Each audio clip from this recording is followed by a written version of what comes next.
సాంకేతికం లేదు, మన్ను లేదు. అది వారు చెప్తా ఉన్నారు, జరగలేదు. The loan waiver is not completed అని స్పష్టంగా ఉత్తమ్ కుమార్ రెడ్డి గారు చెప్తున్నారు. బట్టి గారేమో ఓన్లీ 7,500 crores రైతుల ఖాతాల్లో పడ్డాయని బట్టి గారు స్వయంగా బ్యాంకర్స్ మీటింగ్లో చెప్తున్నారు. పొంగులేటి శ్రీనివాసరెడ్డి గారు చెప్తున్నారు ఇంకా కాలేదు, 12,000 కోట్లు ఇవ్వాల్సి ఉంది, ఇస్తాము, ఎప్పటి లోపల ఇస్తామో ఆయనకు కూడా తెలియదు, ఏం తెలియదు, కానీ ఇస్తాము అని ఆయన ఉదరగొట్టడం.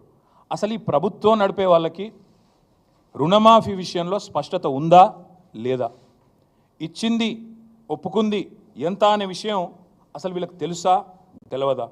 ఎందుకంటే చూస్తుంటే చీఫ్ మినిస్టర్, ఆయన డిప్యూటీ చీఫ్ మినిస్టర్, ఆయన కింద ఉండే మంత్రులు ఒకరికొకరికి సయోధ్య కానీ శృతి కానీ ఉన్నట్టు లేదు, ఇది స్పష్టం.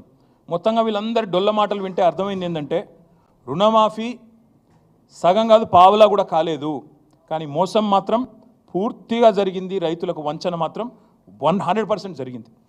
మాఫీ 20%, 30%, ధోకా 100%. ఇందులో ఏం డౌటే లేదు.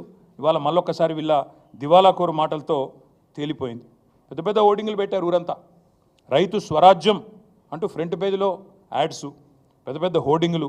ఇది రైతు స్వరాజ్యం కాదు, రైతును ఏడిపిస్తున్న రాజ్యం, రైతును మోసం చేస్తున్న రాజ్యం అని మేము అంటా ఉన్నాం. అందుకే ఈ ముఖ్యమంత్రి, ఈయన మంత్రివర్గ సహచరులు, ఈయన ప్రభుత్వం చేస్తున్న మోసానికి వ్యతిరేకంగా రేపు బీఆర్ఎస్ పార్టీ ఆధ్వర్యంలో అన్ని మండల కేంద్రాలలో రేపు రైతులను కూడగట్టుకొని మా పార్టీ కార్యకర్తలు మేమందరం కూడా ధర్నాలకు పిలుపునిచ్చినాం.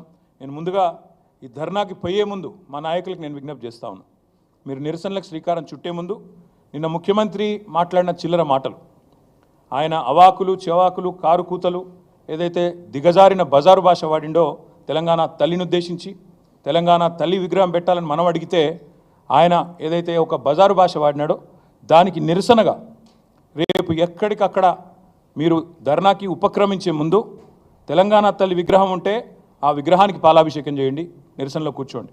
ఒకవేళ అక్కడ విగ్రహం లేకపోతే మీ మండల కేంద్రాల్లో తప్పకుండా ఒక ఫ్లెక్సీ అన్న పెట్టి తెలంగాణ తల్లిది, ఆ తల్లికి పాలాభిషేకం చేసి ఈ మూర్ఖుడిని క్షమించమని కోరి దయచేసి నిరసనలకు ఉపక్రమించమని చెప్పి మా నాయకులకు మా కార్యకర్తలకు నేను విజ్ఞప్తి చేస్తా ఉన్నా.